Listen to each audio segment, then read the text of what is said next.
Masa-masa ngampus. Menjadi mahasiswa dengan prestasi akademik memuaskan adalah salah satu kewajiban kita kepada orang tua. Menjadi mahasiswa aktivis dengan pengabdian dan kontribusi besarnya adalah kewajiban kita kepada Tuhan, bangsa, dan alma mater.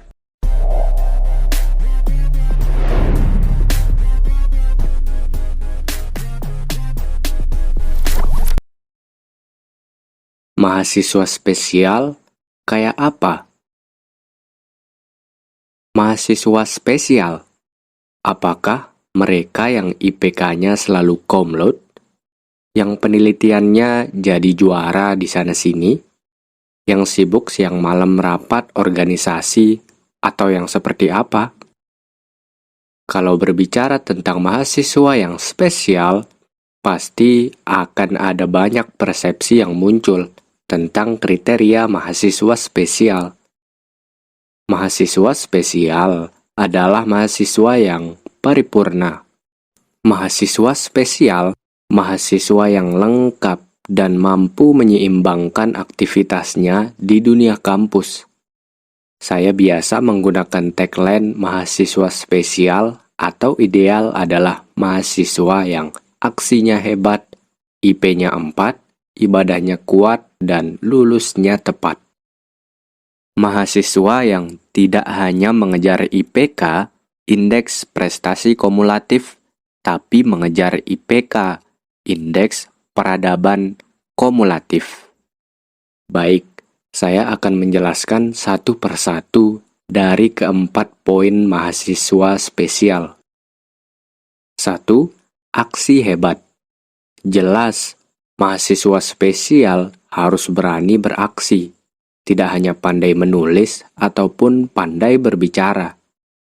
Tapi mahasiswa spesial harus benar-benar bisa membuktikan dan mengaplikasikan apa yang dia impikan, yang dia bicarakan, dan yang dia tuliskan dalam bentuk aksi dan kerja nyata, sehingga publik bisa merasakan buah dari aksi kita. Aksi bisa dilaksanakan di dalam kelas dengan kita vokal ketika bertanya, ataupun dalam mengerjakan soal-soal yang diberikan dosen. Aksi di luar kelas atau demonstrasi, kita juga harus vokal di jalanan dalam meneriakkan aspirasi dan suara rakyat. Yang kedua, IP 4. Tugas mahasiswa di kampus salah satunya adalah belajar dan mengikuti segala bentuk sarana pendidikan yang telah disediakan oleh perguruan tinggi, yang tujuan akhirnya adalah agar mampu memperoleh hasil belajar yang maksimal. Salah satu indikatornya adalah dengan meraih indeks prestasi yang memuaskan, yaitu 4. Oleh karena itu, kita sebagai mahasiswa spesial harus sungguh-sungguh dan serius dalam mengikuti kegiatan akademik di kampus. Tidak setengah-setengah, sehingga hasilnya akan maksimal. Karena salah satu kriteria mahasiswa spesial adalah IP-nya 4. Jangan biarkan IP menjadi halangan bagimu untuk jadi mahasiswa spesial. Yang ketiga adalah ibadah kuat. Kuliah dan belajar adalah tugas kita sebagai mahasiswa dan pertanggungjawaban kita kepada orang tua. Tetapi beribadah adalah kewajiban kita kepada Sang Pemilik jiwa, Allah Subhanahu wa Ta'ala. Jangan pernah berpikir bahwa apa yang terjadi pada diri kita saat ini murni hanya karena hasil dari usaha-usaha kita sendiri. Sama sekali tidak. Ada kekuatan maha dahsyat yang senantiasa mengawasi kita kapanpun, dimanapun, dan apapun aktivitas kita. Maka, sebagai mahasiswa spesial, selalu hadirkan Allah dalam apapun aktivitas kita dengan menjalankan apa yang menjadi perintahnya. Dengan begitu, kita akan menjadi mahasiswa yang sadar akan hakikatnya sebagai manusia dan sebagai makhluk Tuhan. yang suatu saat akan dimintai pertanggungjawaban atas apa yang kita lakukan selama hidup. Yang keempat, lulus tepat. Yang dirindukan orang tua saat kita tengah menempuh kuliah adalah masa-masa di mana anak mereka telah menyelesaikan masa studi dan diwisuda dengan hasil yang memuaskan. Sebagai mahasiswa spesial, kita tidak boleh melupakan kewajiban dan targetan kita untuk tetap menyelesaikan studi di waktu yang tepat. Jangan sampai karena terlalu sibuk dengan aktivitas organisasi atau agenda lain, malah akademik tak terurus, terbengkalai, bahkan sampai drop out. Jadi, mahasiswa spesial adalah yang mampu membuahkan karya, memiliki akademik yang bagus, soleh, dan mampu menyelesaikan studi pada waktu yang tepat.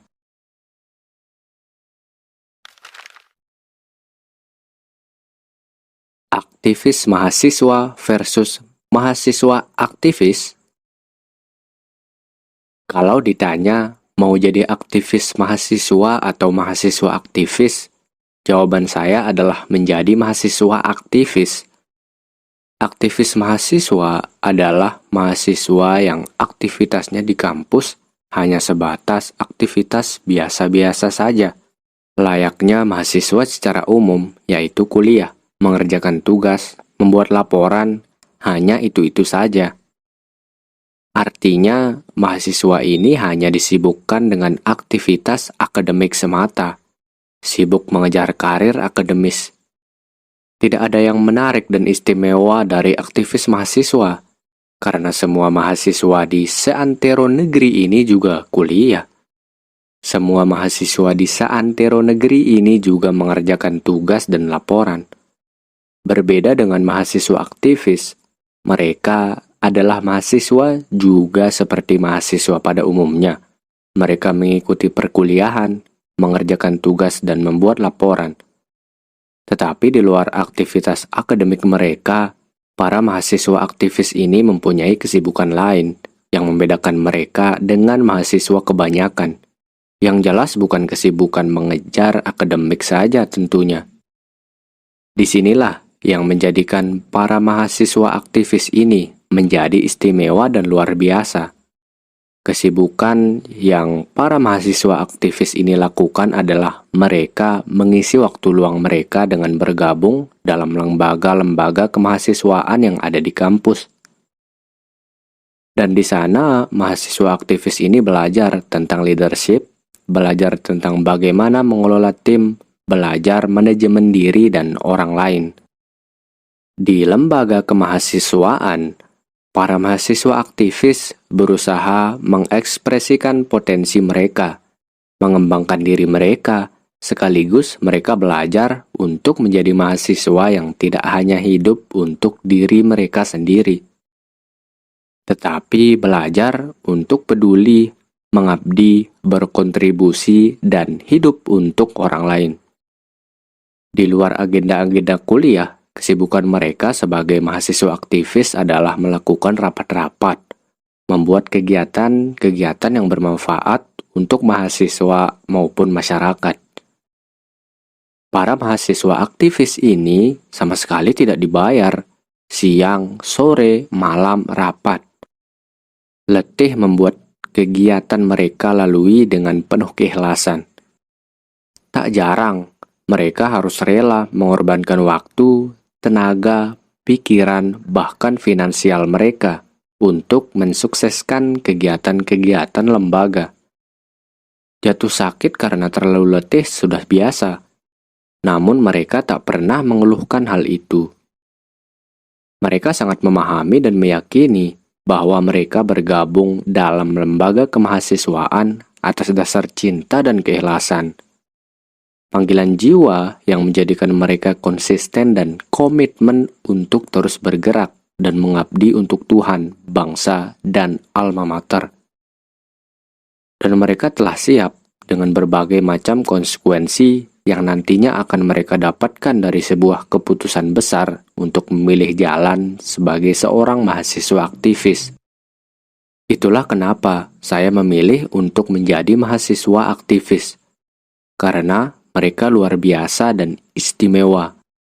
Jadi, bagaimana denganmu? Mau jadi aktivis mahasiswa yang biasa-biasa saja, ataukah memilih jalan cinta para pejuang sebagai mahasiswa aktivis? Tentukan pilihanmu.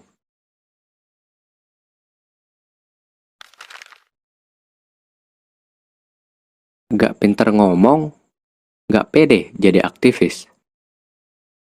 Sering terdengar lontaran kalimat dari beberapa mahasiswa. Saya pengen jadi aktivis, tapi saya nggak bisa ngomong dan nggak percaya diri. Gimana dong? Tidak usah minder dengan kondisimu saat ini. Alasan apa yang menjadikan kamu tidak percaya diri dengan kondisimu saat ini? Kita telah diberikan fisik yang lengkap, diberikan kesempatan untuk meraih pendidikan tinggi, diberikan kesehatan akal, dan juga hati yang masih lembut. Itu semua adalah landasan paling logis bagi kita untuk menjadi manusia yang paling optimis, bukan justru sebaliknya. Apalagi alasan yang menjadikanmu tidak percaya diri dan menahan langkahmu untuk menjadi mahasiswa aktivis, nggak bisa ngomong di depan orang banyak. Itu semua bisa diusahakan dengan belajar dan terus berlatih. Soekarno, kita mengenal beliau sebagai orator ulung di negeri ini. Beliau juga dulunya tidak bisa berbicara di depan orang banyak. Tetapi karena kegigihan, kemauan yang kuat untuk bisa dan keseriusan beliau dalam berlatih, akhirnya beliau bisa sampai pada posisi sekarang ini. Dan kita mengenal beliau sebagai seorang orator yang pidatonya menggetarkan dan membangkitkan semangat siapapun yang mendengarnya. Hal utama yang harus kamu lakukan dan camkan dalam keyakinanmu adalah mantapkan dalam dirimu bahwa kamu bisa untuk ngomong di depan publik. Setelah keyakinan itu tertanam jauh di dalam hatimu, yang harus kamu lakukan selanjutnya adalah berani untuk mencoba mengambil setiap peluang untuk ngomong di depan publik. Apapun yang terjadi, yang penting berani. Masalah nanti ngomongnya nggak jelas, masalah grogi dan lain-lain, itu bisa diurus nantinya. Yang penting berani dulu. Setelah keyakinan bahwa kamu bisa ngomong ada dalam dirimu, dan kamu pun sudah berani untuk mencoba, maka selanjutnya adalah tinggal menyempurnakannya agar benar-benar bisa lancar dan enjoy saat berbicara di depan publik. Berikut beberapa tahapan yang harus ditempuh. 1. Preparing. Tahap persiapan. Hal pertama yang harus kamu lakukan sebelum tampil berbicara di depan publik adalah pastikan persiapanmu matang. Kebanyakan dari kita mengalami kesulitan bahkan gagal dalam berbicara di depan umum hanya karena kurangnya persiapan. Bahkan ada statement yang mengatakan, jika kita naik mimbar tanpa persiapan apapun, maka bersiap-siaplah turun mimbar dengan rasa malu. Kalimat ini benar-benar menegaskan betapa pentingnya persiapan sebelum tampil di depan publik. Persiapan meliputi beberapa hal, yaitu persiapkan materi. Pastikan sebelum berbicara di depan publik, kamu sudah benar-benar menyiapkan konten materi yang nantinya akan kamu sampaikan. Materi bisa kamu cari dari berbagai macam referensi. Bisa dari koran atau majalah, dari internet, dari buku-buku, atau bahkan dari kondisi realitas yang ada di sekitarmu. Setelah kamu menemukan materi, yang perlu dicamkan adalah jangan sekali-kali hanya bermodalkan menghafal materi yang ada. Kalau menghafal materi, mungkin kalau lancar dan benar-benar siap akan bagus. Tapi kalau di panggung mengalami nervous dan kita tidak bisa mengelola mental kita, bisa jadi hafalan yang kita miliki hilang seketika. Jadi jangan menghafal, tapi pahamilah materi yang akan kamu sampaikan. Ambil poin-poinnya dan pahami betul. Sehingga ketika nanti kita mengalami nervous dan lupa, kita masih punya cadangan benang merahnya. Tidak langsung blank semuanya. Setelah materi siap, kita juga telah paham dengan materi. Selanjutnya adalah berlatih untuk menyampaikan. Simulasikan entah di kos atau dengan teman sekamar atau teman sekos. Atau bahkan hanya di depan cermin dan dihitung timingnya. Sehingga saat tampil di depan, publik sudah benar-benar lancar dan waktu yang dibutuhkan untuk menyampaikan pun tepat.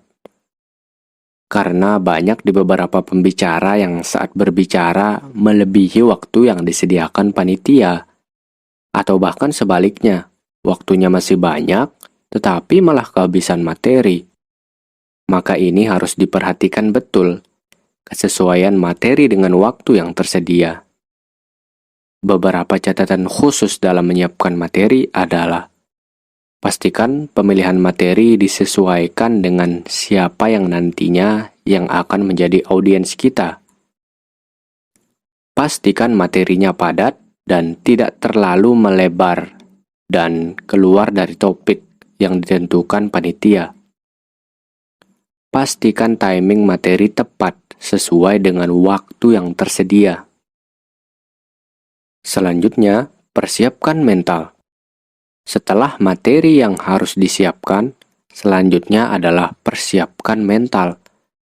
Salah satu agar mental dan kepercayaan diri kita meningkat adalah dengan persiapan materi yang sudah melakukan latihan.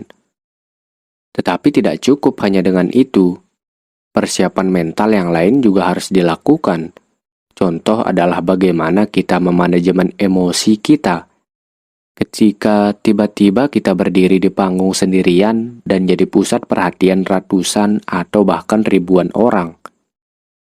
Kalau kita tidak siap, bisa jadi kita akan kaget, keluar keringat dingin, bahkan tidak bisa berkata-kata. Maka, treatment untuk masalah ini adalah sebelum tampil, pada saat geladi bersih misalnya, sempatkan untuk naik ke atas panggung, sekedar untuk berjalan-jalan, dan bayangkan bahwa besok saya akan berdiri di panggung ini dan ditatap oleh ribuan pasang mata. Sehingga esoknya, saat sudah waktunya tampil, kita tidak terlalu kaget melihat audiens yang begitu banyak dan akan mengurangi demam panggung. Selanjutnya, persiapkan fisik. Sebelum tampil, pastikan fisik kita sudah benar-benar 100%, benar-benar dalam kondisi fit, sudah mandi, kondisi fresh, rambut tersisir rapi, dan gunakan pakaian yang rapi dan membuat kita nyaman. Karena penampilan juga akan berpengaruh terhadap performance kita di depan. Penampilan kita maksimal, maka kita akan percaya diri berbicara di depan. Selain itu, penampilan juga menjadi salah satu hal yang akan disoroti oleh audiens. Jika penampilan kita saat berbicara di depan itu rapi, menarik dan fresh, maka audiens pun akan antusias dan mendengarkan apa yang kita sampaikan. Bayangkan, jika kita berbicara di depan, kita tidak siap secara fisik, tidak mandi, pakaian tidak rapi. Maka di satu sisi kita tidak nyaman, dan di sisi lain audiens juga tidak respect terhadap kita. Maka persiapkan penampilanmu sebelum kamu naik ke atas panggung. Yang kedua adalah aksi. Ini adalah tahapan di mana kita diminta untuk menampilkan hasil dari proses persiapan kita, dari latihan-latihan kita. Anggaplah ini adalah tahap pembuktian dan penentuan. Apakah persiapan kita berhasil atau tidak? Dalam tahapan ini, ada beberapa hal yang perlu diperhatikan. Pada umumnya, kita akan merasakan nervous dan deg-degan yang luar biasa di detik-detik menjelang kita maju ke atas panggung. tangan dingin, muka pucat, bahkan keringat dingin juga tak jarang keluar. Treatment yang harus dilakukan adalah alihkan pikiran kita ke hal lain di luar pikiran-pikiran bahwa kita akan maju, berbicara, dan dilihat begitu banyak orang. Karena jika dipikirkan terus-menerus, bukan menjadikan kita tenang dan enjoy, tapi justru sebaliknya, akan membuat kita semakin gugup dan deg-degan. Pengalihan yang lain bisa dengan mendengarkan musik atau mengobrol dengan orang lain dan membahas topik lain. Pada saat naik ke atas panggung, pastikan posisi tubuh kita adalah posisi yang bersemangat, tidak lesu, dan tambahkan dengan senyuman ke audiens. Bila perlu, berikan semacam salam dengan menghadap dahulu ke audiens. Kemudian tersenyum, sembari menelungkupkan kedua tangan di depan dada. Baru setelah itu, berjalan menuju ke atas panggung. Setelah berada di atas panggung dan diberikan kesempatan untuk mulai berbicara, pertama yang harus dilakukan adalah berikan penghormatan dan salam untuk para audiens. Berikan apresiasi dan ucapan selamat datang. Kemudian dilanjutkan dengan mengucap syukur, sedikit berkenalan, kemudian masuk ke materi. Sampaikan materi sesuai dengan poin-poin yang sudah disiapkan sebelumnya. Jangan terlalu banyak pengantar yang justru kadang membelokkan materi, sekali-kali selingi dengan sedikit guyonan agar suasana tidak kaku. Gunakan bahasa yang sesuai dengan tingkat intelektualitas audiens. Jangan terlalu tinggi, karena terkadang banyak pembicara yang terlihat keren dengan menggunakan bahasa-bahasa yang begitu tinggi. Namun audiensnya tidak memahami sama sekali. Ini percuma. Jadi, bagaimana ketika kita berbicara di depan anak SMA sudah tentu berbeda dengan bagaimana saat kita berbicara di depan mahasiswa, dosen, atau yang lain. Gunakan intonasi suara yang tepat. Tidak terlalu pelan, juga tidak terlalu keras. Dan pastikan pelafalannya jelas, sehingga audiens bisa menerima apa yang kita sampaikan dengan jelas dan informasi tersampaikan dengan baik. Tempo atau kecepatan kita dalam menyampaikan juga harus dipikirkan. Jangan sampai saat kita berbicara terlalu cepat atau bahkan terlalu lambat. Hindari terlalu banyak menggunakan kata mungkin, begitu ya, apa ya, dan lain-lain. Kata-kata seperti itu tidak enak didengar di telinga audiens dan hanya membuat risih. Karena sadar tidak sadar, pasti akan ada orang yang mengamati gaya berbicara kita. Gunakan body language untuk mempertegas materi yang kita sampaikan. Jangan hanya kaku seperti batu. Gerakkan tangan untuk memvisualisasikan hal-hal yang kiranya penting. Selain itu juga untuk menambah kesan dinamis, tidak kaku. Usahakan saat berbicara di depan, jangan hanya berbicara sendiri, tapi buatlah agar adanya interaksi antar pembicara dengan audiens. Misalnya memancing audiens dengan pertanyaan, dengan senyuman, tatapan mata, ataupun dengan meminta tanggapan. Saat kita berbicara di depan, kemudian kita temui bahwa audiens tidak fokus dengan apa yang kita sampaikan, cenderung ngobrol sendiri dan lain-lain, kita jangan terus-terusan menyampaikan materi dan membiarkan audiens rame sendiri atau ngobrol sendiri. Tapi buatlah agar audiens bisa kembali fokus dan memperhatikan apa yang kita sampaikan.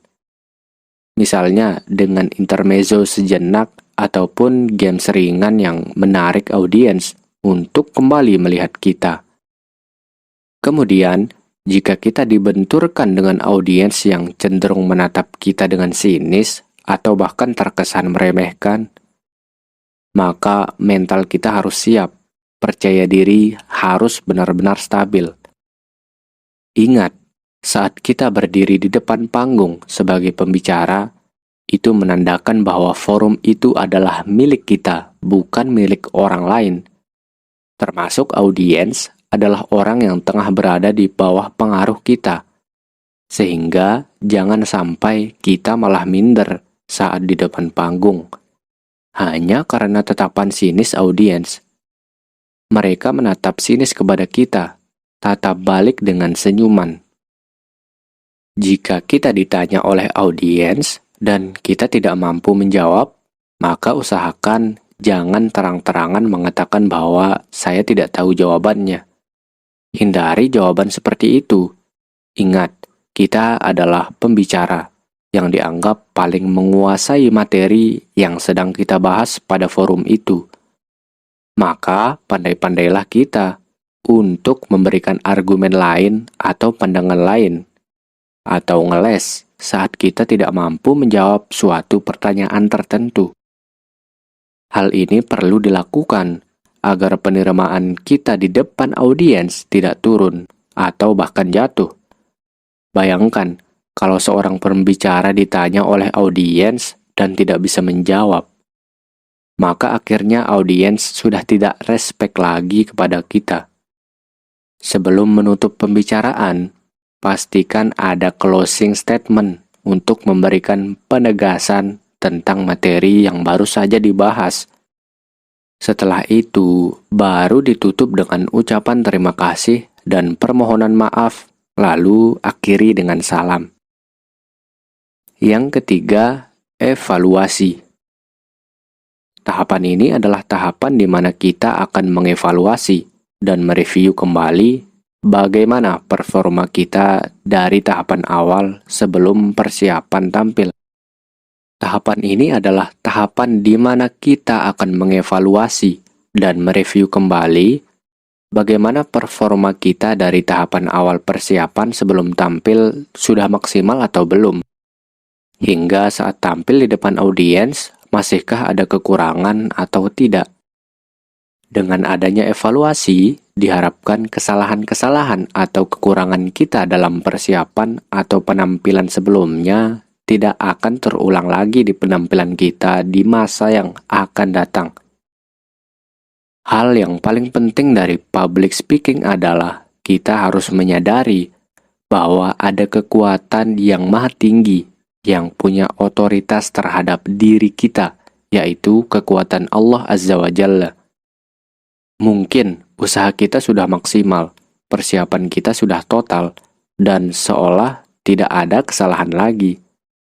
Tapi kalau Allah tidak mengizinkan kita untuk tampil dengan baik, maka semua itu sia-sia juga. Selalu hadirkan Allah dalam setiap aktivitas kita, dalam persiapan kita. Dan jangan pernah lupa untuk berdoa sebelum tampil. Ingat, apa yang kita sampaikan saat berdiri di depan adalah ilmu. Dan penguasa ilmu adalah Allah Azza wa Jal. Jadi, mohon izinlah kepada sang pemilik ilmu sebelum kita menyampaikan ilmu kepada orang lain. Saya sangat sadar akan kemampuan diri saya yang terbatas. Makanya, setiap kali saya akan berbicara di depan orang banyak, saya minimal sudah tilawah atau membaca Al-Quran, melaksanakan sholat duha, dan di akhir sholat saya selalu berdoa memohon agar diberikan ilmu yang lebih dan dimudahkan dalam menyampaikannya. Sehingga ilmu tersebut bisa diterima dan diamalkan oleh para audiens. Saya memiliki keyakinan bahwa saat saya menyampaikan materi di depan, saya tidak hanya sedang berdiri di depan raga-raga manusia semata, tapi saya tengah berkomunikasi dengan hati, dan saya menyadari saya tidak punya kuasa untuk menyentuh hati seseorang. Hanya dengan kekuasaannya lah yang mampu menggerakkan hati audiens untuk meresapi materi yang saya sampaikan dan mengamalkannya. Itulah yang senantiasa saya lakukan setiap saya akan tampil di depan publik sebagai pembicara.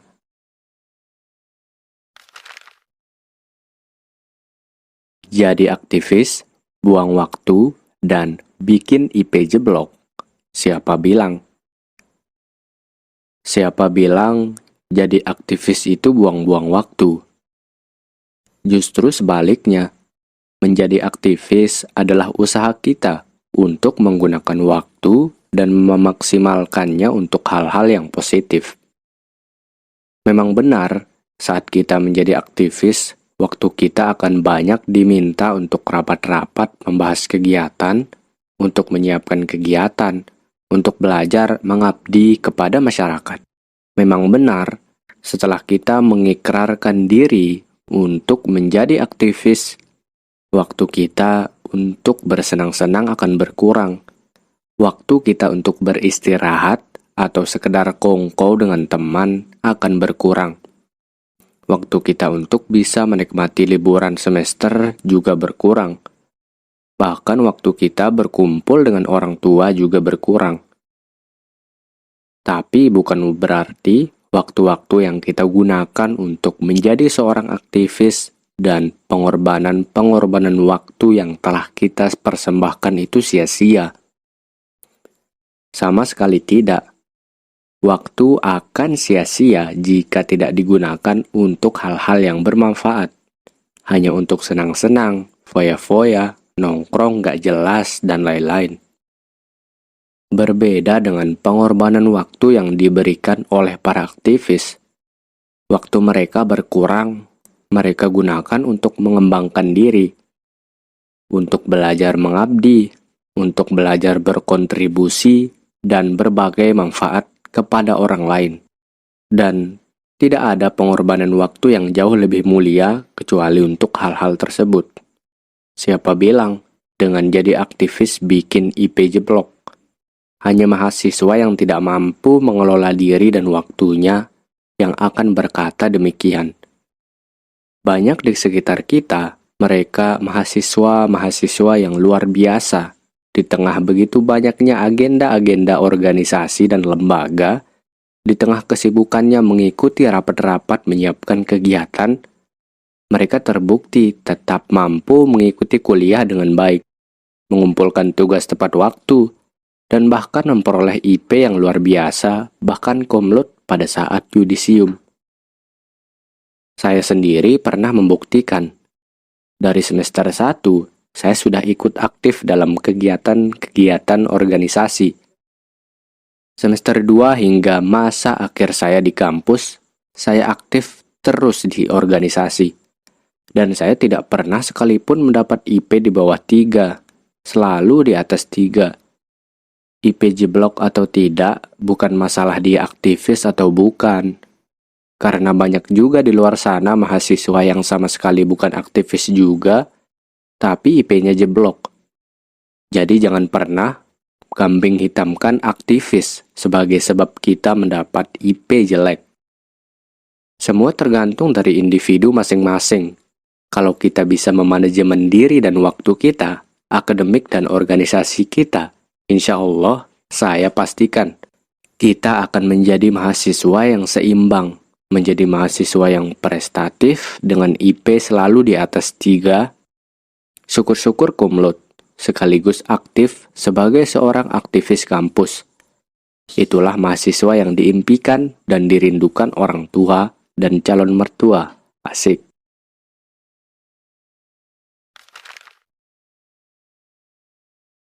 Kewajiban mahasiswa itu kuliah. Cuman itu. Sering sekali saya mendengar kalimat tersebut. Sering disampaikan dalam penerimaan mahasiswa baru ataupun di beberapa kesempatan formal dalam kampus. Bahwa tugas kalian sebagai mahasiswa itu belajar, lulus tepat waktu, bila perlu 3,5 tahun dengan IPK cum laude. Tidak usah mengurusi hal-hal lain, apalagi jadi aktivis segala. Di satu sisi memang benar sekali kalimat tersebut. Mimpi setiap orang tua saat menguliahkan anaknya adalah agar anaknya memperoleh pendidikan yang baik, jadi orang pintar, fokus belajar dengan segera lulus. Otomatis dengan begitu, kewajiban kita terhadap orang tua juga demikian. Bisa mengikuti perkuliahan dengan baik, mendapatkan nilai yang memuaskan, dan berusaha agar lulus tepat waktu dengan IPK yang juga memuaskan. Tapi apakah hanya itu kewajiban yang harus kita tunaikan saat menjadi mahasiswa? Jawabannya adalah tidak. Memang benar, kewajiban kita pada saat kuliah terhadap orang tua adalah fokus kuliah, lulus tepat waktu dengan IPK cum laude.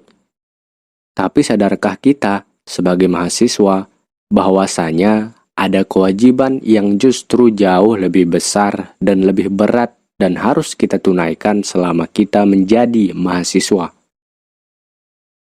Kewajiban yang harus kita tunaikan terhadap masyarakat yang telah membiayai kita kuliah selama ini hingga saat ini. Masyarakat, mengapa demikian? Jangan pernah berpikir bahwa yang membiayai kita kuliah sampai detik ini hanya semata-mata dari uang yang diberikan orang tua. Tidak sama sekali. Orang tua kita memang membiayai kuliah, tapi itu hanya sebagian kecil saja.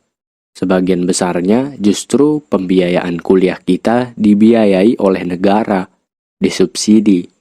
Biaya kuliah kita sebagian besar disubsidi oleh negara menggunakan anggaran APBN. Sehingga kita bisa merasakan biaya kuliah kita yang tidak terlampau melambung.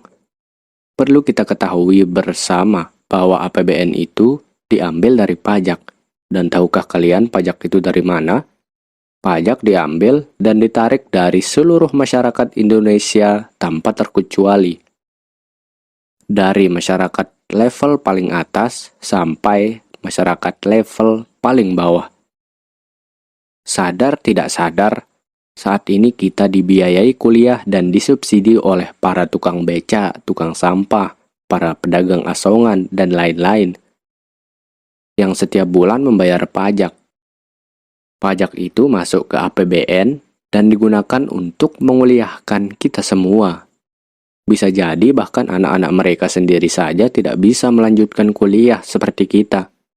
Tapi mereka tetap membayar pajak dan digunakan untuk menguliahkan anak orang lain. Dan itu adalah kita. Saya dan kalian semua. Kewajiban terhadap mereka-mereka inilah yang harus juga kita tunaikan daripada sekedar kuliah hanya untuk mengejar IPK, lulus cepat dan mengejar pekerjaan.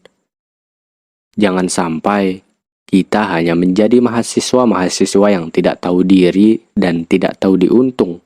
Sudah disubsidi dan sudah dibiayai, malah tidak ingat sama sekali dengan siapa yang mensubsidi dan lebih asik mengurusi karir diri sendiri. Sekali lagi saya ingatkan, yang mensubsidi kita adalah masyarakat-masyarakat tertindas yang anak-anak mereka bisa jadi tidak bisa kuliah seperti kita. Masyarakat level paling bawah yang untuk makan saja susah. Jangan pernah saat menjadi mahasiswa hanya berpikir untuk menunaikan kewajiban kita kepada orang tua saja. Tapi berpikirlah bagaimana kita menunaikan kewajiban kita kepada mereka-mereka yang telah mensubsidi kita. Jangan hanya berpikir untuk diri sendiri saja, tapi berpikirlah agar pada saat mahasiswa juga bisa berbuat untuk masyarakat di sekeliling kita, melalui sarana organisasi, pengabdian, dan lain-lain. Juga pada saat kita selesai jadi mahasiswa, pastikan harus ada karya besar yang mampu kita berikan untuk masyarakat yang selama ini telah menguliahkan kita.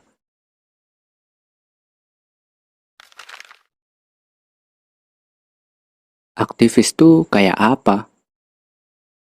Aktivis adalah mereka yang pada saat di dunia kampus tidak hanya fokus belajar di kelas saja, mengerjakan tugas, mendengarkan dosen mengajar, dan hanya fokus pada IPK dan lulus cepat. Aktivis adalah mahasiswa juga seperti kita, tapi mereka tidak hanya kuliah saat di kampus.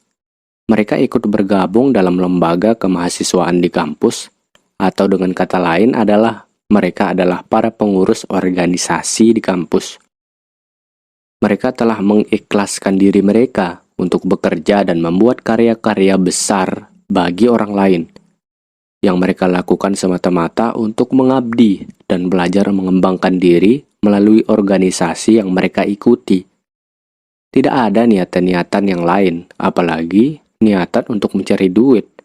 Kerja-kerja mereka murni, kerja atas dasar keikhlasan dan mengabdi atas dasar cinta.